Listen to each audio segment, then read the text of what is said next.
各位观众好啊！今天我们又请来了我们老张茶馆常客，温哥华的段医师。段医生好。老张好。嘿，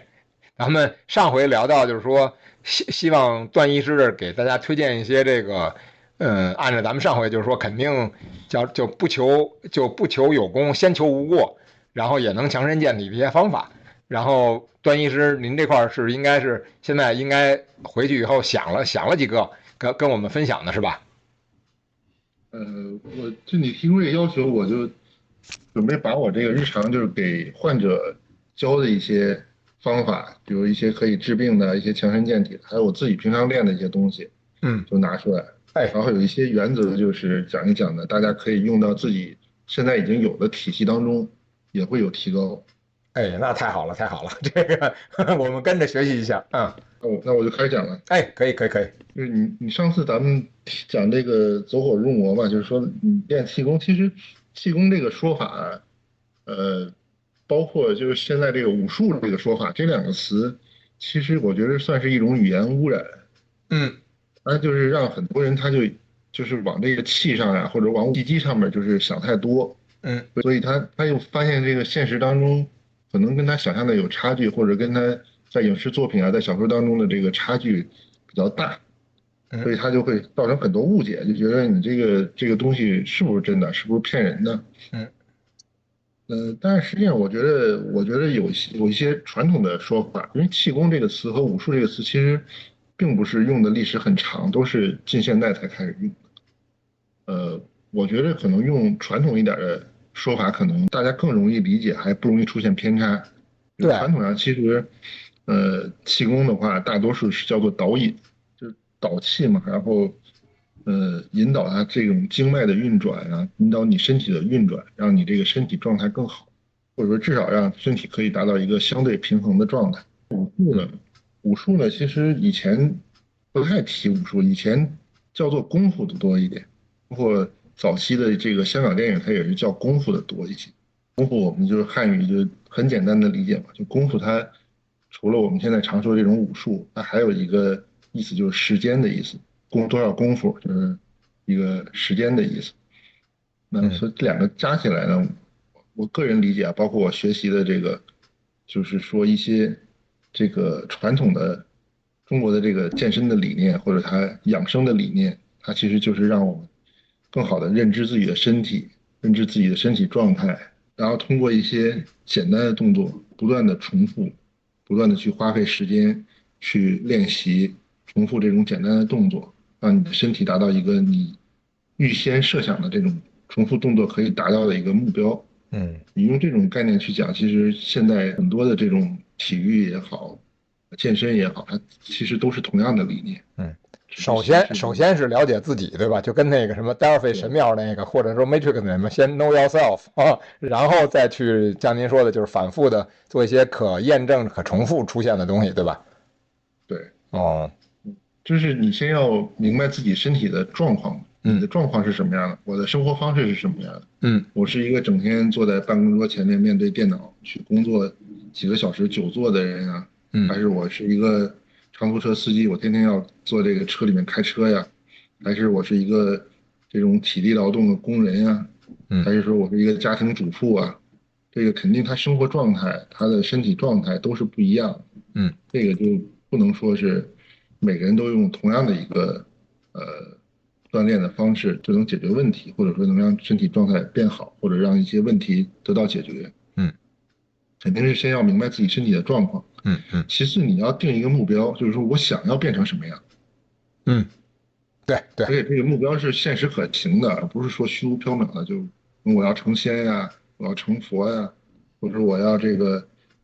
涅槃呀，脱离这个轮回啊，这个就是有点不太现实，或者说你自己的这种潜意识都不一定能相信的事情。对，这个期望值调整太重要了。上回咱们聊的就是说，希望了解自己，需要先了解原理。但是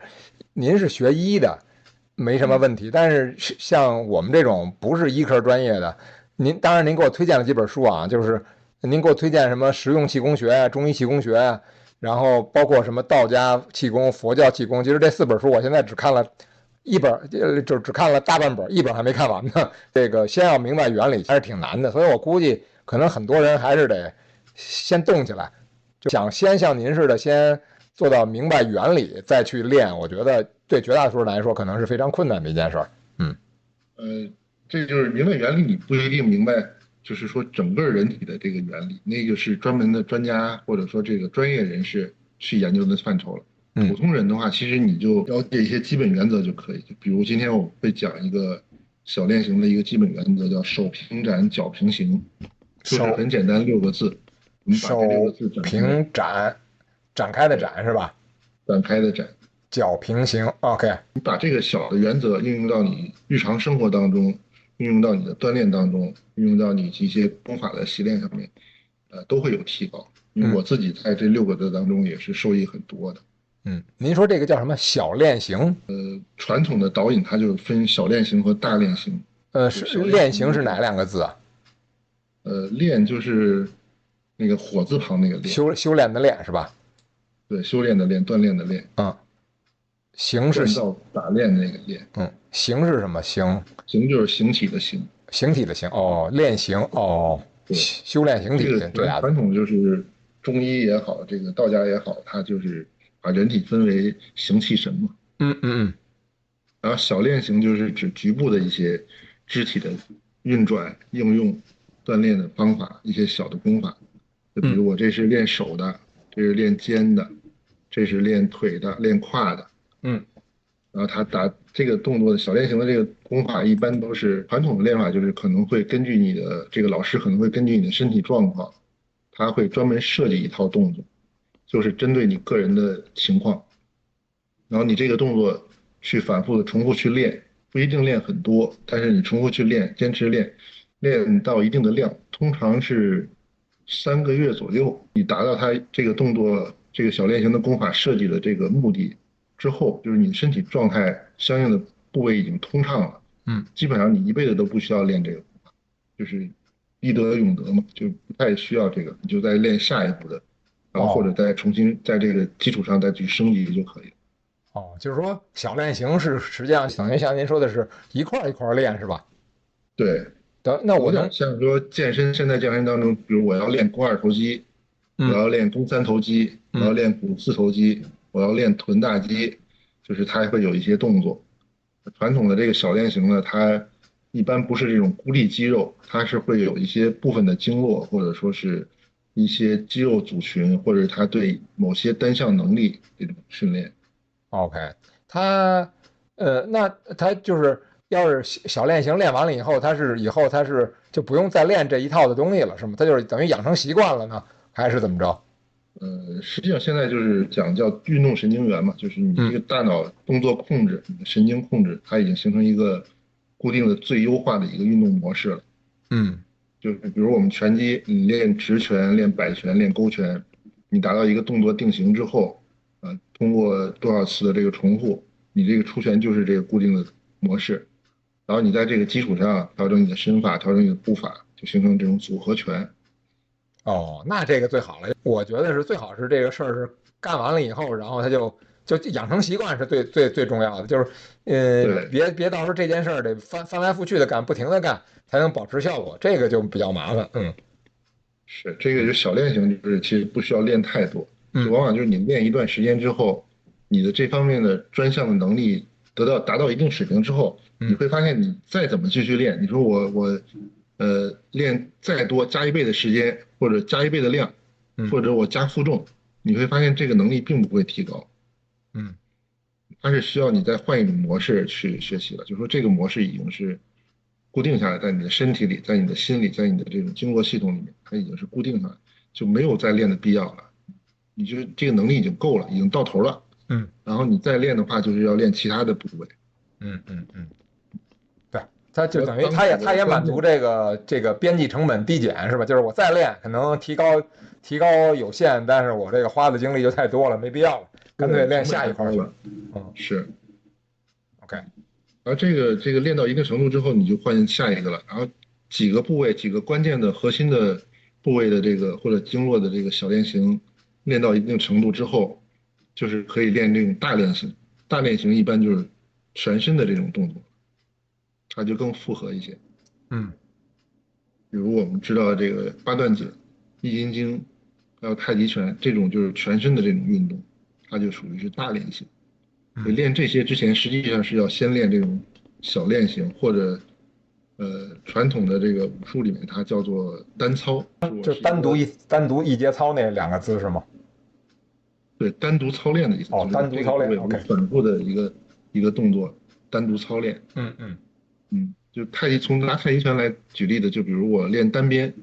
我只练这个单边这一个动作，就可以嗯叫做单操。嗯，单操。然后对你这个单操的动作练的差不多了，就不需要再练了。嗯哼。然后之后你一套太极拳的动作，单操都达到一定水平之后，然后你再去串起来，形成一个套路，这个嗯才能叫做武术，才能叫做功夫。嗯而不是说像广播体操一样，我把第一式到最后一式都学一遍，然后每次把第一式到最后一式都打一遍，这嗯个就不叫功夫，就只能叫做武术。我的嗯观点是这样，嗯，明白了。嗯就是小练型和大练型。嗯这就是原来咱们这个聊天的时候也说过嘛，就是以前这个国内它有些出版过很多这种各个门派的这个功法、嗯武术的这种书籍专著，它其实很多都是只是讲后面这个套路，然后它基本的这个小练型和基本的单操是从来不会写出来的，或者写出来就一笔带过，明白的你能看懂，不明白的你就看一眼你就翻过去了。哦，这个是各个门派他诚心的是吧？他就要不把一些东西给说的特别明白是吗？我觉得我也不好说吧，就咱们不能揣测别人的想法，但是反正现在事实就是这样，就是你看讲这个网上也好，这个写书的也好，出来做讲座、办培训班的，就是讲套路的多，嗯然后教你这个劲儿那个劲儿，然后这个发力啊，讲这些的东西多，但是讲说这个单操，然后怎么针对你的情况做这个小练型的训练，这个我看讲的很少，有人讲，但是讲的很少。嗯，就我看有真正这么讲的，公开在网上讲的，可能也就两三个人。应该很少，因为“小练行”这3个字您说出来，我脑子里当时就没蹦出汉字来，你想，肯定是没听说过。然后我们就讲一下这个手平展和脚平行吧。手平展，脚平行。这六个字，我其实是特别晚才知道的。我大概15年、16年才第一次听人说。然后告诉我的这个人呢，也是通过一个特别神奇的渠道，他是在天涯上看到一篇文章上写的。嗯当时在天涯的这个作者应该是，嗯，有一个这种传统的一个流派里面提炼者吧，然后他就通过这六个字，他去做了这种线上的这种文章，就写了一篇文章，没有第二篇文章。现在这篇文章已经没有了。嗯然后他出来之后呢，就是有很多人一看这个就懂得，就真的明白他讲的是什么东西，而且就想知道有没有后面其他的呀。嗯然后他就在海南做了一个讲座，规模很小，嗯，大概可能也就是都不到100人，但嗯，是收的费用很高，应该是他当时那个收入应该是有几百万。真的啊，我天。对，然后他就通过这个行动呢，就是攒到一笔钱，然后这个人就消失了，网络上找不到这个人存在的痕迹了，这天涯当年可是这个，不知道是去哪儿修炼去了。对，我觉得天涯上面这个高人神人真是挺多的。然后我知道这六个字之后呢，我就拿过来印证我之前学的一些东西，包嗯括中医啊，包括这个武术啊，包括这种丹道啊，各种禅修这种，就是发现他这讲的绝对是一个很基础的一个原则，嗯而且非常符合人的这个生理。嗯我们先讲一下，这个可能很多人没有关注过啊。嗯我们日常生活当中的这个手，平常都是抓握动作比较多。嗯不管你是去开车、去操作工具、去用电脑、用鼠标啊，嗯用各种东西，一般都是用抓握的这个功能多一些，很少用这个伸展的这个动作。嗯所以这就会变成一个中医说的就是阴面和阳面不平衡，就是你掌的话就是阴面，阴面就是掌这个功能掌握的这个功能用的更多一点，然后背展的这个功能就用的相对少。对对，刚才您这么一说，我也因为您说这个手平行，刚才您说的时候，我也在觉得，确实我这手平时自然的时候，他手就手指是那种好像是要握东西，马上要握东西呢，就是往里屈的啊。对，所以这就是一个最简单的人体上常见的阴阳平衡，就是在嗯我们的手三阴三阳经，嗯或者说你从现在的观念看，就是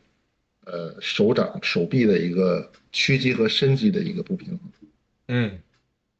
包括现在很多健身里面，它也是其实屈练的更多，伸展练的很少。但嗯是伸展它一旦练得很好的话，这个人往往就是能够取得很好的成绩。嗯然后我们从日常生活中观察也是这样，就是随着人的年龄增长，你可以去看一些老年人，他那个呃背展的能力，就是平展的这个能力是越来越差的。嗯我观察我父母，他们可能大概到60岁以后，可能就手就很难展平，或者展平非常费力。就是因为您刚才说的时候，我一直在不停的展开自己的这手，反正展到一定嗯，程度是这个手上是有感觉的，就是觉得有那种抻筋的那种感觉。对，嗯，所以呢，这个平展呢，另一方面就是说，我们掌心就是劳宫穴嘛，嗯有些不太适合公开说的，我就不讲。嗯就是它这个手平展之后，劳宫穴打开会有一些功能。嗯总之就是说，把这个手平展，我们日常应用就可以用。比如我也没有专门去练什么功法呀，或者专门去练什么小练型的东西，我就日常生活中我有意识的时候，比如现在比较闲，我在刷剧，嗯你就把手掌展平。我们这个展平最好是找一个标志物，你比如找一个墙面，找一个桌面，嗯，你确实保证每一个手指都是展平的，劳宫是打开，整个手掌都是贴在一个平面上可以。就比如说，我现在把这个手摁在两只手平着摁在桌面上，这就对，算按在展平了是吗？桌面上。嗯，对，那五指然要后我们张开吗？还是这个手并上？啊，五个指头是不是要尽可能分开，还是说并上尽可也行？能分开，尽可能分开。OK。它是平展啊，它一嗯定是要展开。嗯展开之后呢，让有一个要领，就是这个手腕不要和手掌有角度，最好就是手腕和手掌是一个水平的状态，不嗯要出现角度。嗯然后这个时候我们先保持大概30秒到1分钟，当然你时间短也可以啊。熟练以后，其实你有个5秒到10秒，它神经就记住这种状态之后，你把它离开，你就发现这个手展的是非常平的。然后你就一直保持这个状态，两个手都是保持手展平展的状态。你去刷剧也好，你去散步走路也好，或者你干什么都行，只要不用手的时候，你保持手平展的状态。，OK 一段时间之后，你的手掌还有手臂、肩膀、肩背都会觉得有一种放松的感觉。OK。也就是说，我先把它摁在桌子上或者摁在墙面上，然后保持这嗯，个手臂跟手掌是同一个角度，然后让手是平的，然后呢，对摁一会儿，然后再把它拿，就是这个平行，就是平行的拿开，就不动的样子拿开。这个时候它就是一对直平的一个状态了。然后我就对干别的，就是在我不用手的时候就干别的，然后手就保对，持这么一个状态，是吧是。？OK。就是这也不用，就是说，再进一步的，就是说，就是展开到那种往外再展的那种状态，只要平着就成了，是吧？平着就对大多数人就够了。哦再过深的话，其实反而会形成新的问题。哦，因为我是往后翘着展的时候，感觉到那个抻筋抻的还挺厉害，但是它就变成抻局部的筋，然后你的手的末端的颈阙的这个血脉就反而是一种阻碍，它就从这个阳面，就是阳经这块就阻碍了，嗯，等于在这个状态是阴阳平衡的，对吧？阴阳平衡的状态。而且我们也不需要矫枉过正，就是平时我们是握的，但是我们也不需要矫枉过正，我们就让它保持平衡状态就可以了，对吧保持平衡状态就够了。？OK。因为我看网上有些视频啊，就是有的人他骨骼清奇嘛，他嗯是可以反着抓住东西的，就是手指背伸之后反面抓着一个水杯啊，抓着一个东西，确实有这种人，他就是阳经和阴经是一个跟常人不太一样的状态。对，您说到这儿，我可能插一句，有个问题啊，因嗯为我这人比嗯较好奇嘛，就是说，有的人像我老婆，她就不嗯能，她就不能用弓箭，因为他那胳膊伸直了以后，他是往外弯的，您知道我这意思吧？就是我知道，等于他那胳膊肘他往里走，等于他拿弓箭，他这一拉开弓，他那弓会扫在胳膊上面。我知道，嗯，这个他是肩膀有问题，他要把那个肩膀调一下。哦，这是肩的问题，这不是胳膊的问题是吗？肘也有问题，他这种特别是女性，很多女性或者是男性也有，男性我也见过这种病人，嗯一般就是大概6、7岁之前，他嗯这个肘关节有过这种半脱位，半脱位，但是没有太在意，自己复位上了，或者没有复位，他就一直处于半脱位的状态，然后他最后发育就偏过去了。这种非常哦常见，尤其是小女孩很常见的，就是她手掌放在那里，就是整个肘是撇过去的，哦，是一定角度，它是不是一个这个前臂和上臂不是一个直线？嗯，对，因为刚才您说到手的这个不要矫枉过正的时候，我突然想着胳膊矫枉过正，不就是我老婆那胳膊那状态？我靠！对，这个非常多，这个哦就是好多，一般就是6岁之前他半脱位过，然后没有合理的复位到比较好的位置，就会成这样。哦，那是不是这种要小孩儿在6岁之前骨折了以后，会得比较注意呀？对，特别要就是8岁以前嘛，都是要注意。对，因为您一说，我想起来，我大儿子小时候那个骨折过，好像他那胳膊也那样，我还以为是遗传呢。不是医院，他就是复位没复位好。我哦，见过最严重的一个是，一个病人，他是小的时候右边的上臂骨折，骨折之后做了手术，嗯但是他做完手术以后那个康复没做好，嗯，最后变成什么呢？他长大以后两个手不一样长，而且右臂是伸不直的，哦，那这太可怕了。这个很影响正常生活。幸亏他就是学 IT，他就做的电脑就还行，但是右手的力量啊、活动度啊都非常受限。比如他抱他老婆，他抱不了，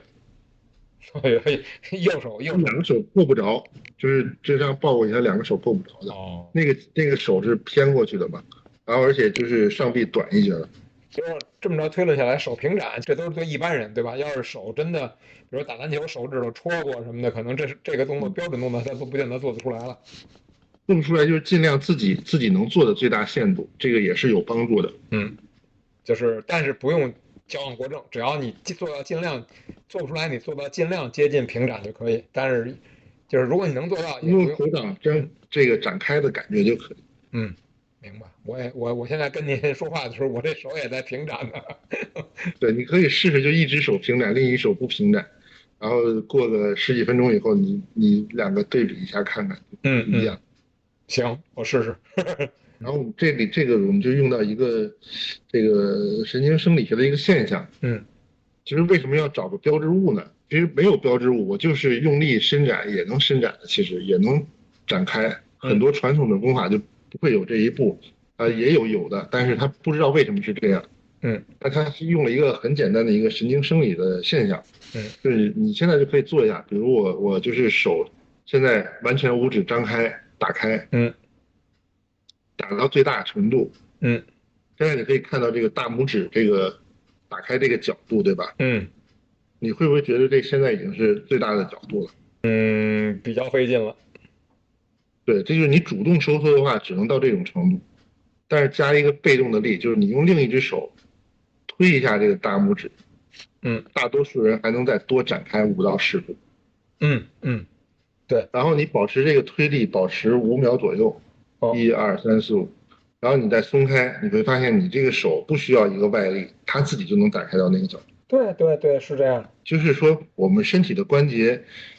很多时候它会有一个自我保护，嗯它不会到它这个生理真正能够做到那种极限的角度。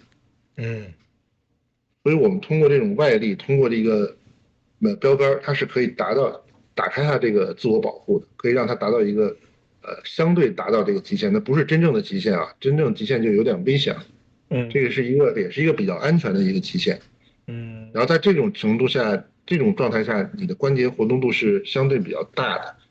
然后你保持一段时间之后，其实不需要太长时间。这个一开始大家做的话，就是做30秒到1分钟，然后你放松就行。然后连续做几次，其实它就已经这个达到一个展开，就是你关节活动度已经达到一个状态。然后手掌、手臂的阴面和阳面手背手掌它就已经是相对平衡的一个状态，而且能维持相当长时间。也就是说，不光是要手在一个平面上面，而是还是尽可能把这个伸展开。伸展开。而且，那我伸展开了以后，我要用这个两个手再压一下吗？就是在比如说小拇指跟大拇指再用另一只手压一下吗？也可以，但是不是你如果有特殊需求的话可以，但是一般人你如果只是为了身体健康，说让我就是状态更好，让这个手掌挛缩的这个进程、衰老的进程减慢一点，你就没有必要，就是只是展平就可以，五指张开展平就可以了。您说这个那你要特殊需求，说你像我倒是原来真有过。我年轻的时候弹吉他的时候，就是有那种专门那种，怎么说，就是那种他就是让你把手指头塞进去，当然它是四个手指头，不带大拇指，让你把四个手指头伸进去，然后让你那尽可能拉开的那种，就是它有一个握的东西，然后上面四个洞，就是让你有对，让你把这手指头塞进去，然后这样的话，你在那个吉他上面做大横摁呢，或者你那个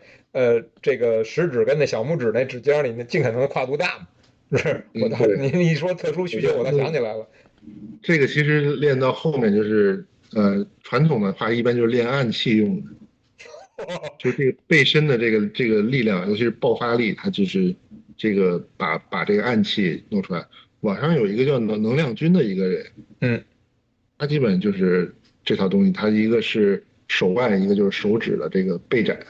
然后背身。你练完以后，他基本就是你摘块叶子也能甩出去，然后摘个枣核，随便摘个什么东西，扑克牌都可以把这个气球啊，把这个木板什么给打破吧。您是说就是练这个手平展，最后练到后面是相当于是能飞暗器？您说那个我看过，就有一哥们儿那个扑克牌就是对对对，啪啪啪的往木板上扔，是那个它叫飞牌嘛。飞牌是吧？这个手平展最后练到后面是那种境界是吗？不是，这手哦平板是两回事啊。但是哦手平板这个它是同样的原理，哦，OK，它就是要练这个背身的这个力量。嗯，哦，背身的力嗯，量，OK，对，就你练躯的力量，就是出这个东西发不出去的，然后只有背身它是可以往外用力的，用这个离心力的。对，您要是说，像正好顺便聊起来，您要是说这嗯个练这个手张开的这东西还真没有，但是因为我冬天一般攀岩嘛，就是啊我家里什么握力器啊、指力器嗯，啊一堆东西，因为我这旁边我回头给你发个链接，嗯那有专门的工具。哦成，我也就想问这，因过去为就是一般就是这个练这个弹吉他的对，啊，您您然后还有贝斯这个键您刚才说的，盘啊这些我一下想到就是弹吉他的时候，当时年轻时候用过，因为我手比较小，做那种大啊。横摁的或者那种跨度特别大的，弹那种曲子特费劲，所以我当时用过那种一个东西。但是实际上，因为您说这个练的比较少，它不是一个体育用品，它等于是一个乐器练习用品，然后我们拿过来当这个健身用品用了，对吧？飞牌它就是练这个，飞牌它这个也是同样的工具，但是它那个磅数会更大一点。嗯嗯然后它就两个嘛，一个就是刚才说的这个手指背身的力量，还有一个就是手腕背身的力量。它手腕背身一般就是用那个沙包，它嗯一般就是用相对重一点的，可能3磅到5磅的，嗯再重的话就容易受伤了。就嗯，是3、5磅的就行，然后它就是通过这种背身反复的扔抓扔抓，这个传统的练暗器就这么练。您说的，他这个手腕背身就是让手尽可嗯，能的手背尽可能的往这个上臂上靠，是吧？不是，它是这种爆发力，它要哦练手腕背身的爆发力。哦，OK，还有一种，它就是要练这个肩背的一个这种甩肩的一个动作。像我嗯们单盘掌或双盘掌就是会讲到这个，就是原理是一样，但是方法不一样。我们不嗯是专门为了飞牌或者扔暗器，嗯，对对，更全面的开发。然后我们去看网上很多视频，有些流派，比如他讲八段锦啊，讲易筋经啊，或者嗯讲太极拳呀、或者讲一些这个叫什么咏春拳呀、讲一些他其实你看他上没上功夫，或者他这个功夫练的怎么样，你看他的手有没有平展，你就能大概判断出来。嗯，就是就有的人你去看他那视频，他那个平展和就是做的做的就会有点奇怪，他那个动作有些动作他是为了美观之后，就是肯定是没有这个原则的，那他这个肯定是有些锻炼是不到位的。手平展，行，手平展，然后五指尽量张开，但是那个张开到是要手指上有感觉，就是有那种都有感觉，都就是其实到最后就是没感觉最好。嗯，它其实一开始会有点紧，然后嗯到后面就没感觉了。OK，就不追求那种展开到我这个觉得这个大拇指这个筋跟这个小拇指这筋都有点那种拉伸的感觉，不需要是吧？不需要，不需要。就像你现在说，我习惯这种手指有点卷曲的状态，你并不会觉得说这个手掌这边是松的，手背那边是紧的嘛，对吧？就是到最后就是你放松的状态，就发现手就是一个平展的状态，这种就比较好。你不会觉得哪边更紧啊，哪边也拉的话，这个就不是追求的东西。平了就成。OK，就是手平展的原则，对，就是脚平行了啊，对，脚平行。脚平行其实也是，对，手平展刚才还有一忘说的，就是刚才我们一直在说背身嘛，就是其实传统它还有这种练这个专门练这个握力的，它也是用这个手平展的原则去练，就是我们手平展手展平之后，你会有一个劳宫掌心这儿打开的感觉，然后维持这个掌心打开的时候，你再去抓握这个手指，就是让手指屈，但是手掌是打开的。这个时候练的握力，就是前说的这种武术当中，它要求有实用功能的这种握力。然后传统的这个中医推拿里面、针灸里面，它也是要求练这种握力。但是如果你只是说我就是练这个手指去抓握这个，然后掌心这是放松的，它其实就不太容易练出这个古人要求的这种劲力。这个我没太明白，就是说，他因为其实我练攀岩的话，我买了各种练指力的东西，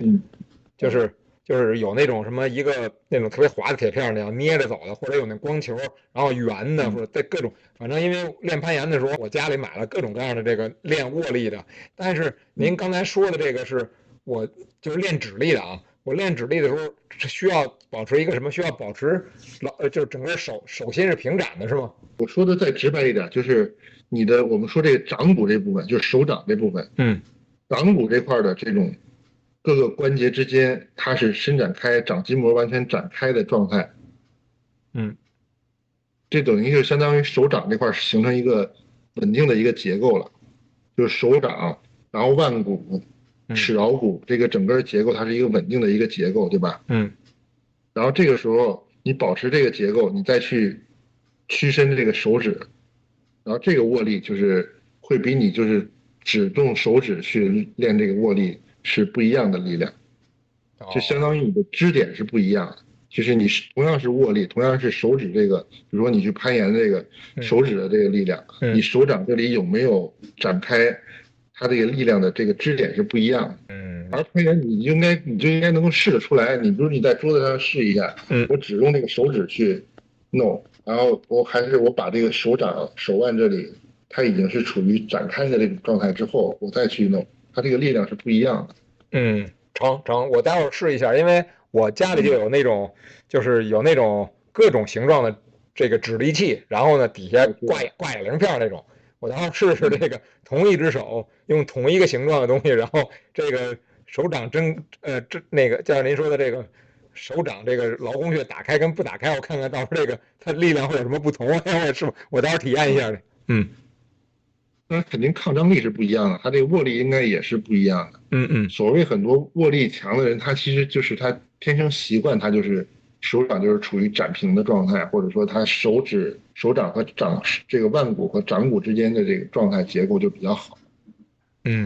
行，正好您这个太好了，因为我是一般冬天开始攀岩，但是今年我是让我小儿子先去攀岩了，他就跟我说，反正10个月没爬，说这手没劲儿。因为你刚才您说的这个，正好我刚把那些什么指力器找出来，我待会儿跟他试试，让他试试去。好啊。我基本手平展这个手平展说了。然后它传统的还就一个练法就是保持这个掌展平，然后手指微曲的状态。这个有一个简便的练法，就是你找一下那个大瓷碗，就稍微大一点，比手掌稍微大一点的瓷碗或者篮球都可以。然后你保持这个手掌展平，就是在这个球体，这个就不是平面了，它就是这个球体或者说这个碗底这种形状，它保持展平摊平的状态，嗯然后你再去用手指这个末端嗯去抓这个东西，嗯你就是可以把篮球抓起来，或者是把这个碗抓起来最好。抓嗯不起来的话，你只要保持这个平展的状态，它会形成一个往劳宫内吸的这种力量。嗯嗯然后就是你的整个手的这个结构是更稳定的，嗯，九这样阴，就不光是你的这个握力的问题了，就是你的臂力、你的整体的上肢的这种结构稳定性都会好很多。嗯，反正您刚才一说这个，我第一印象就是九阴白骨爪，这是。还有些是推拿功法，就是哦，别的人不太练，但是呃以前老师教或者书上写，他就只是告诉你怎么练，但是他没告诉你细节的话，是不太容易掌握。当然，我觉得可能大多数人你重复到一定量，你会逐渐掌握这些技巧。也就是说，除了我平时手平展之外，我也可以去抓一个大篮球，或者抓一个对，碗，用劳宫穴是张开的，相当于我想象劳宫穴是张开往里吸东西，然后我用手指头尖儿，不是想象，就是你的手指的，你手掌已经摊平了嘛，嗯然后你手指末端去用力扣这个东西，嗯它就是相当于什么呢？就是我们那个雨伞，你知道吧？嗯雨伞的那个核心就相当于我们这个劳宫，嗯然后手指的末端就相当于这个伞骨的末端嘛，嗯然后它就形成一个整体的一个结构张力，就嗯是好像那个穹顶啊，或者说是这种拱桥这嗯种状态，嗯就是，OK，你用每个手指的力量都是你相当于整个手掌的力量。嗯，明白了，我到时候试一下去，我到时候试一下去，嗯，嗯，我反正就是以前就是这个上学的时候就是知道练的方法，但是你细节没人给你讲。我哦，真的就是差不多知道这6个字之后，我再反过来印证，就觉得哎，这么练效率才是高的，才是正确的。是啊，您这个六个你字，不需要重复那么多，嗯就是很简单，你只要做到要领，就一定是能达到效果的。嗯，这所以您我相信这6个字就确实是很核心的东西。现在咱们3个字都说了这么长时间了，是不是还没到6个字呢？是，就是这6个字，我觉得说个1、2个小时都说不完。其实，对呀，我刚才还说咱们这怎么说，我现在就这一个就能且说，因为手它太重要了，对吧？你说攀岩呐、弹对，吉他呀、弹钢琴呐，这个手上的练习其实很重要，对吧？因为我估计您这个东西应该能扩展到很多领域，而且您是原来也当过推拿医生，对吧？我主要就做推拿正骨。哦，对，所以应该是您这感受最深，这应该是您那个基本功把这劲儿力道一下上好多的，是吧？对，就为什么好多人做这个推拿做时间长了手指会变形啊？嗯我觉得就是他没有掌握这个手掌平展的这个要领，嗯所以他用的时候大量的力没有传导到患者身上，他是作用在自己的这个手指关节上了，所以他手就变形了嘛。因为我干了这20年，我手指反正一点都没变形。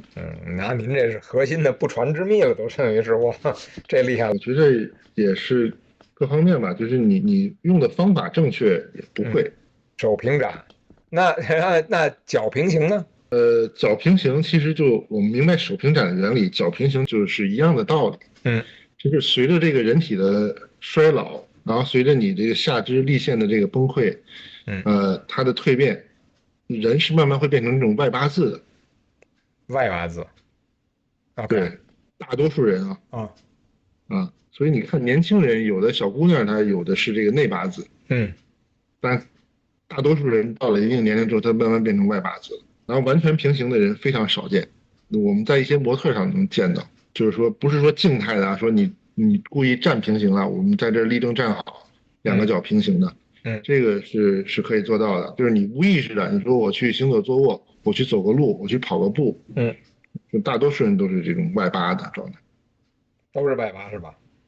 对，而且随着年龄，往往都是他这个外八这个角度越来越大。我倒没仔细观察过，但是这是什么原理呢？原理就是你的这个骨盆核心的力量变差之后，它要通过这种外八字，让你这个脚的这个下肢的这个力的这个力线，可以更稳定。你外八字就肯定就面积更大嘛，就等于你下肢这个，包括你的体重这个重心在的这个位置，它就是相对更稳定的。对，您说到这儿，其实确实是我做那个开支健身操，上回我跟您聊过，那个就是它有一节是让你那个弯下腰来，摸着脚面，然后蹲下，那个时候实际上你那个两个脚要是完全平行的，就是确实难度会就高一些，是吧？感觉。对，我不跟你说过它那是怎么来的吗？你看峨眉十二宫你就知道了。OK，峨眉的十二庄，它里面第一个要求就是两个脚要内侧平行，要求啊内侧平行是吧？它实际上是要求两个脚的这个食指这个位置，嗯两个食指是平行的，然后与肩同宽，嗯大多数是这个要求。，OK，明白了。那脚平行，但平时怎么练呢？它脚平行就是我们，比如你现在我们在坐着嘛，坐着的时候你就可以看一下自己的脚，然后你把两个脚内侧或者两个脚的食指，你去找这个相对平衡的一个位置。这个时候按道理来说，就相当于我们两个脚，小腿也好，大腿也好，嗯这个足背，然后内外它这个平衡就是相对一个平衡的状态。嗯因为就跟手掌一样，手掌我们平常都是这个刚才说卷曲，这个大家都能发现。嗯然后外八字呢，有的人是觉得习惯了，就是我觉得就应该是这样，因为我们习惯这个手掌是卷曲的一样。嗯它外八字的时候，它一定是一侧是紧张的，然后一侧是放松的，相对紧张，相对放松啊。嗯然后你这样变成平行的之后，你会发现非常别扭，就是感觉有一侧是拉紧的。大多数人就是内侧会觉得有点变紧，有的部位，然后有的部位就变成外侧觉得有点紧，就这就提示说我们之前那种状态其实是内外是不平衡的。就是我坐在这儿，然后我坐在这儿，我低头看一眼，让自己的两个脚的食指，是大拇指吧？是脚的大拇指吧？食指，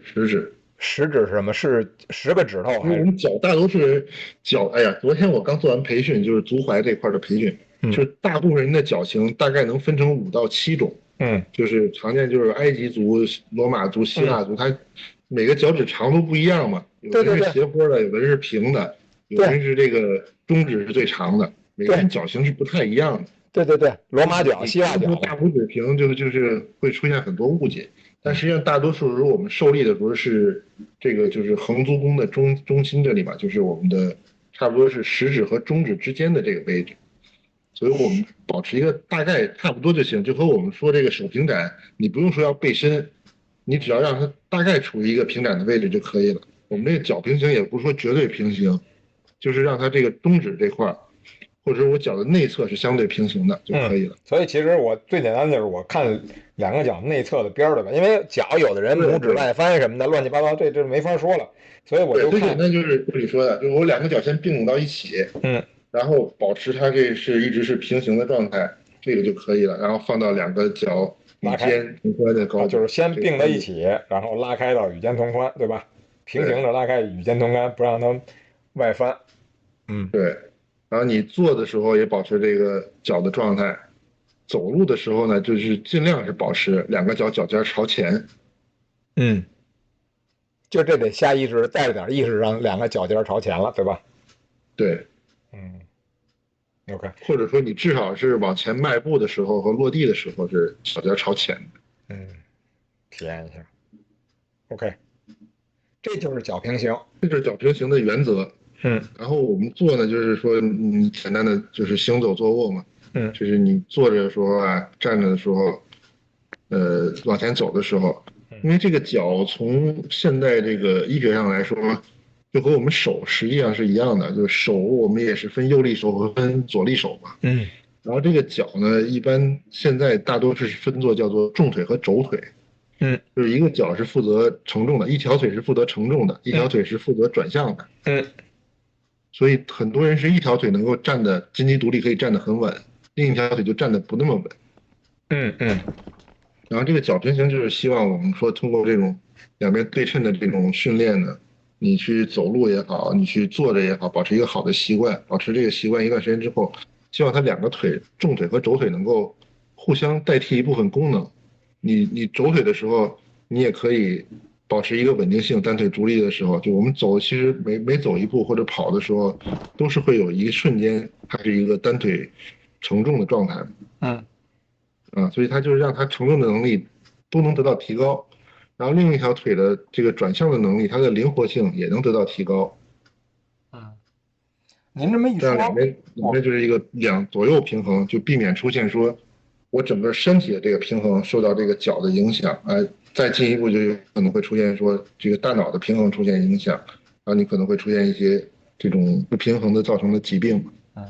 哎，您这么一说，我在想啊，就平时假如我们站的时候，因为我刚才就是我下意识的，就是随便那么坐下来，我发现我那个两个脚确实是不平行的，确实是稍微有些外八的。那我们按您这个说法的话，我们正常坐的时候，就是应该，比如说我坐下的时候，我低头看一眼这个脚，然后如果是有外八的话，我把它变成了平行的，与肩同宽，然后就放在那儿了，对吧？我自己个人的建议就是最好不要用眼睛去看，你坐下来放松以后，你先感受一下你脚的状态，然后你去找一找能不能找到这种平衡的感觉、平衡的位置，然后你再用眼睛去确认一下，嗯，就是这样你才能形成习惯，而不是说我不看的话就不知道自己是不是平行的。就我先放下来，我先想着自己做成平行，然后先呢，什么都不想，然后你去找那个平衡的感觉，然后慢慢多找几次，你可能几个月之后，你就随便做一下，它就是平行的，这种是最好的状态。那平时我们要站着，像我们要是站着的时候，像原来咱们就站着的时候，一般，我们也尽量是这个两脚与肩，两脚打开，因为我只有练功的时候才这么站，做操才这么站。但我平时站的时候，您的建议也是，两脚平行，与肩同宽那么站吗？这个就是看日常生活需要了，不是每个人都是这样建议的。就是你如果短时间，你说我就在这儿站3-5分钟跟人聊个天儿，聊个5分钟10分钟，那你其实可以有意识让两边平衡的这样两脚平行的这种状态，甚至你还可以再加上手平展的状态，然后你去聊，因为你用嘴嘛，你并不用，然后你保持一个身体整体是一个平行左右平衡的一个状态，然后阴阳相对是一个平衡的状态。就是过去叫做齐四梢，四梢就是说我们的手脚嘛，就是你通过一个手平展脚平行就可以齐四梢。齐四梢就是对齐的齐，然后四个竖梢是吧？对，末梢啊，末梢，齐四梢 OK。行，我这个咱们可以体验一下，这挺有意思的。哎，您刚才说到这个平衡的问题，我又这个我又要打岔了啊。就是，我看过一个说法，他说这个人老了以后呢，这个就是单腿站立会是一个比较大的问题。对。然后还有一点呢，他说如果你想测试自己的年龄呢，你就闭着眼睛单腿站立，看你能站多少秒。这有这么个说法吗？有这个说法，但这个说法不完全对。就平衡能力是一个非常重要的能力，这不分男女老幼。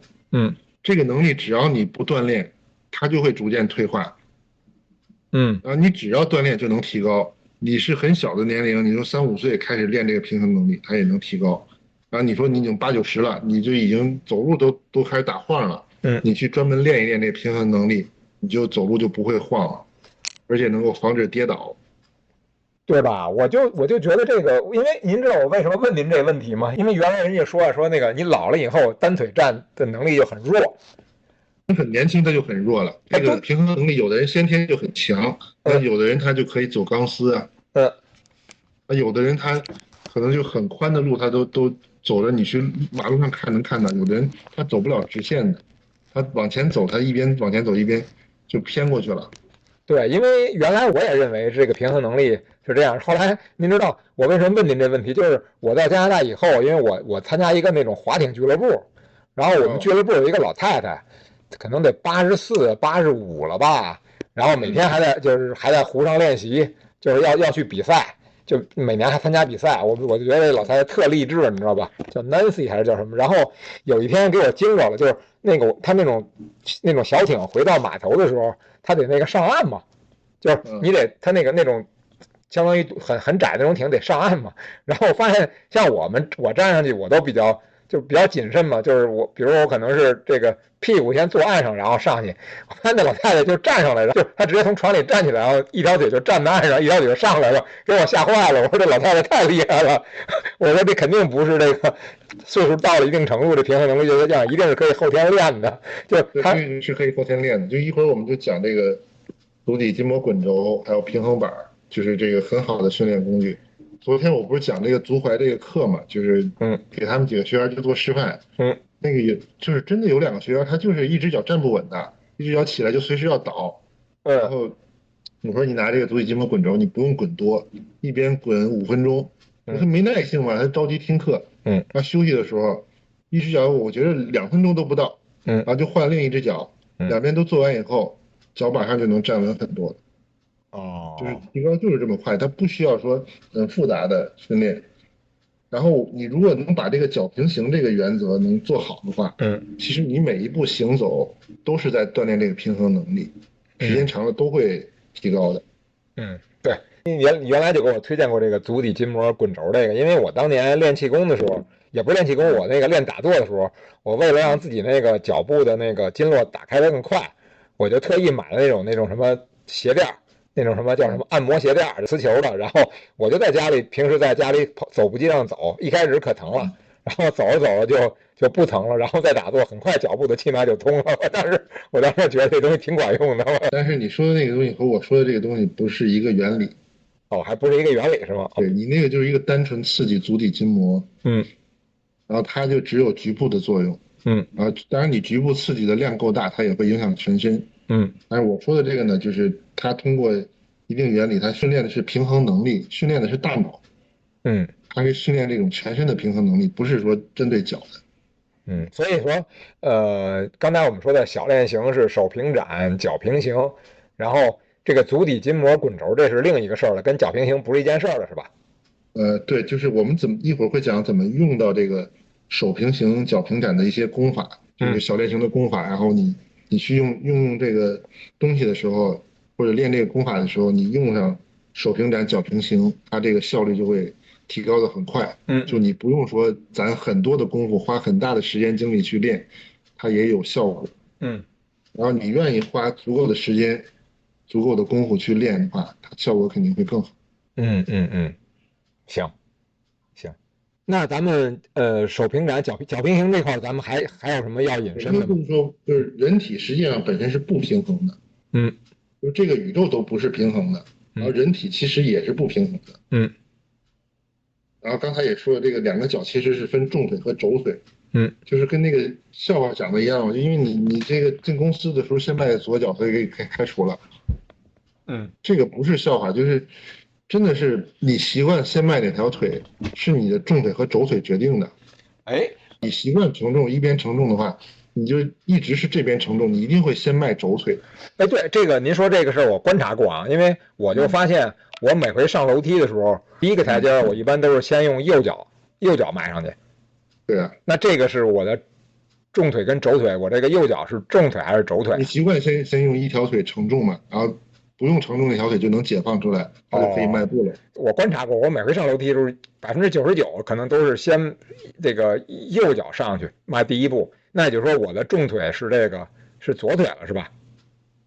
理论上应该是这样，但是你要详细做的话，还要做一下测试。嗯嗯简单的就是因为很多人他特别是身体比较好的，嗯他经过一些特殊训练的话，两个腿其实轴腿和重腿分的不是那么多，就是两个腿都可以承重状态很好，对，但是还是会有细微差别。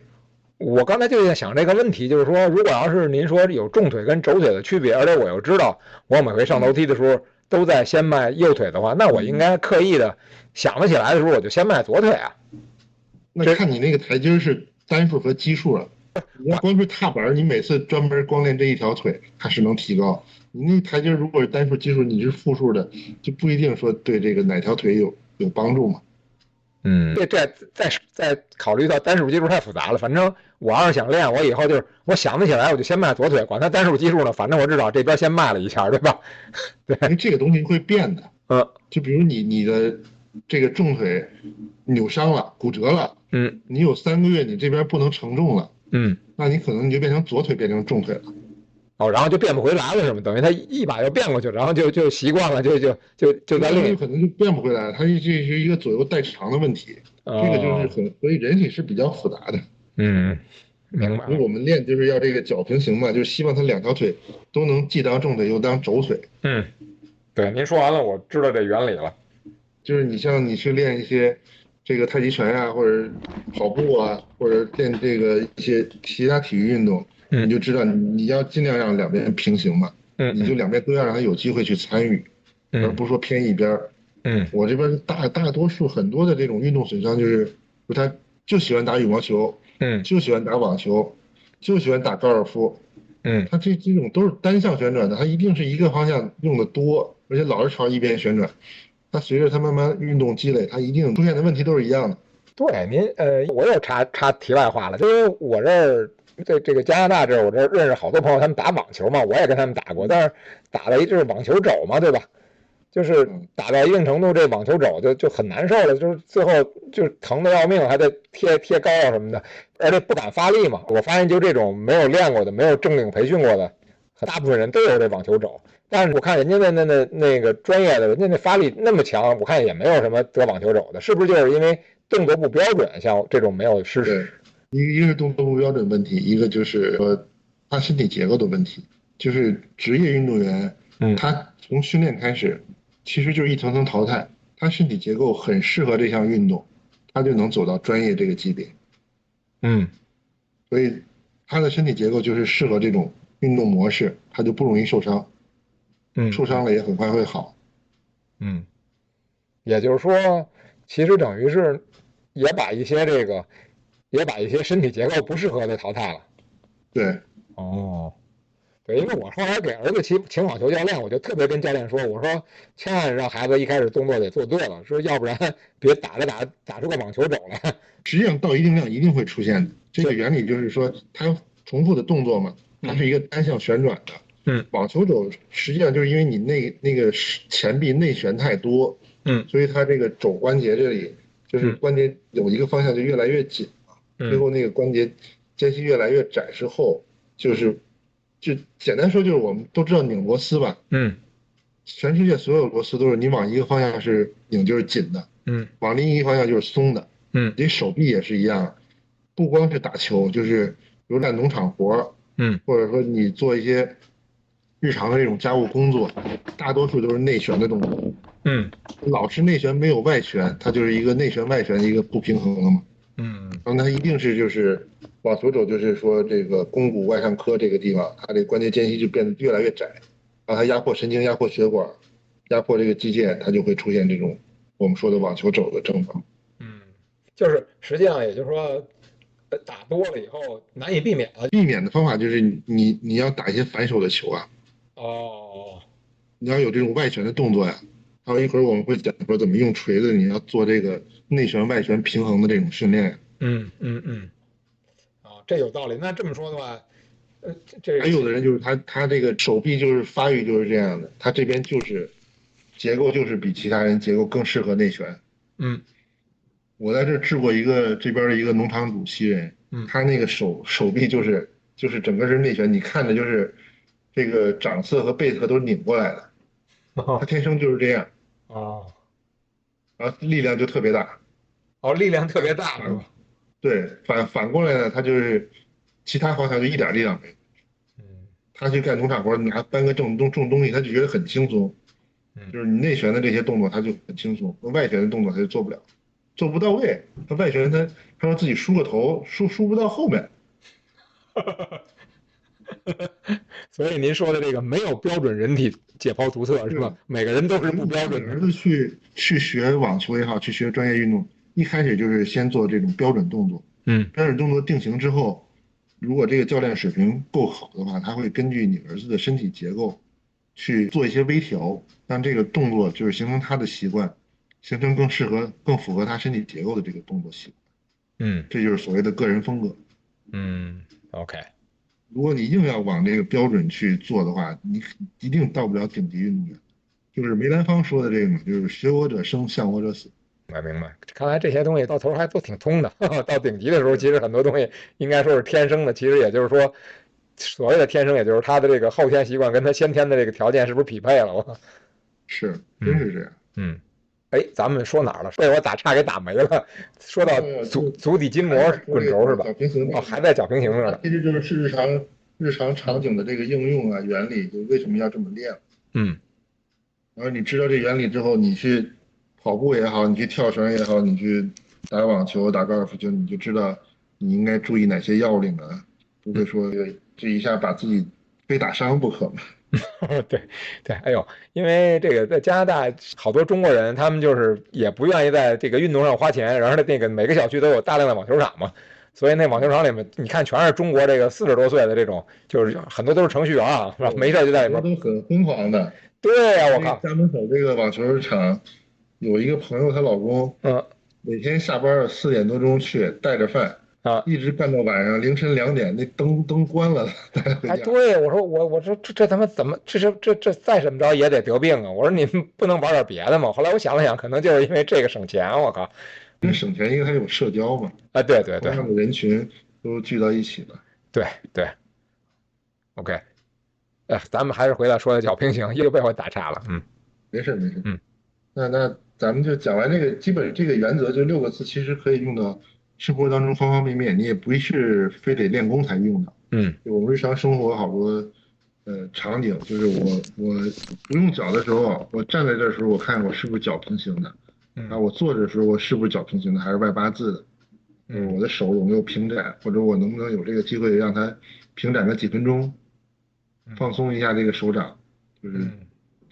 这种观念和意识嘛。嗯，明白。所以这个就是一个小练型，它一个很重要的，而且这个原则真的是可以用到很多方面。比如我开车的时候，红绿灯的时候，那我不用那个放在方向盘上，我手掌展开一下，放松放松。嗯，对，尤其手平展更容易做到，我觉得，因为脚平行，就是我觉得注意到脚的时候，其实没有注意到手时候那么多，就手很多时候是放松的状态了，我觉得。对，但是你现在就久坐的人多嘛，久坐其实是更多能注意到的。嗯，对，我也然后还有走路的时候，你每天散步的时候啊，嗯现在很多散步它这个内科专家就给我强调一个数量，他不强调方式方法，不强调这个具体细节，其实也会走出很多其他的问题。嗯心脏好了，这关节都出问题了。嗯，对，因为我坐的时候我都是习惯盘腿儿，所以坐下来脚平行不容易，但是走路脚平行还是可以的。坐下来脚平行还有一种方式就是，你比如你是盘坐的话，嗯你可以让它这个脚心相对，它也是一种平行。嗯，就那种盘坐，就是散盘的对，脚心，散盘的。对，脚心对对脚心那种，对吧？对，然后双盘就是真正的双盘，你要做的话，就是它要两个脚心都是完全水平朝上，这一种脚平行。对，哦，这个是脚心朝上也算是脚平行是吧？对，也是一个平行的状态嘛。对，我这个就想起来那个金庸里面那个当年郭靖什么九阴真经说五心向上，然后欧阳对锋不明白，就是后来练了功以后知道有两个心，就是两个脚心冲上的。对，脚心手心。嗯啊，你上次那个打坐那个有一个小问题啊，就是你看那个佛像，它都是那么盘的嘛，其啊实它是两种盘法都有，就一个叫做金刚坐，一个叫做吉祥坐，它嗯，针对不同的功法都是可以用的。对有的功法就只能金刚坐，有的功法就是更适合吉祥坐。对对对，这不是您说到，我还是先练的那个所谓的金刚坐，就跟对，佛像反着那个，我那个练的其实比那佛像那个强，但是我那个练到了，就是我认为就是因为我那个就是4点着地都已经练得很不错了，然后我出去一看佛像，我说不对，我要反过来练。现在我一般都是这个，我现在双盘都是按照佛像那种做了，但是我大多的时候是单盘，因为我单盘对我来说单盘没有任何压力，就大多数功法你日常练的话，就是有个20分钟到40分钟就足够了，再嗯。多的话其实意义不是太大。这是刚才说到脚平行的这个脚平行的，就是说别的一些适用范围，比如说是，呃，比如说双盘的时候是脚心冲上，对吧？然后呢，对，散盘的时候可以两个脚相对，这也是脚平行的然后跪坐的时候，它也是一个平行的状态，跪坐，是吗？就是说，屁股坐的屁股坐在脚跟儿这儿。脚跟儿，跪坐。其实它这个功法讲的这个脚平行，其实更多是讲的跪坐的时候这个，哦，这脚平行原来是从这个跪坐这种出来的。白的不知道，但是他就是讲的时候是强调这个跪坐来着，然后应该是很多原则都会有，我们脚就不太展开讲了。其实和手的原理是一样的，就是追求一个下肢的一个左右阴阳平衡。嗯，手是手心手掌内外的阴阳平衡，而脚是左右的阴阳平衡，对吧？左右其实就代表这个脚心和脚背。OK，因为脚和手的这个结构不一样，它这个你去想，可以就是认为脚背就是相当于它的阳面，就是相当于我们手背嘛。然后你的这个内侧就相当于是我们的这个手掌心，就是脚心。就就相当于你把手这个手腕竖起来，就能明白这个脚的这个状态。OK，等于我们脚其实因为我们用脚承重嘛，所以脚心它天然就是一个平展的状态。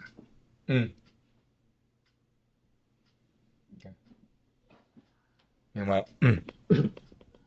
所以再展开细一点，实际上就是说手脚是都应该平展平行的。但是它要有一个强调嘛，就是手要更多强调这个平展，然后脚更多强调这个平行。OK，明白了，手平展，脚平行。就光这两个练就得练一段时间了。您是说这个小练型练几个月以后，可能就已经习惯了，是吧？我说是小练型是说这个就是具体的动作练几个月就行。它这种手平展脚平行这原则，我觉得是可以一辈子都可以用的。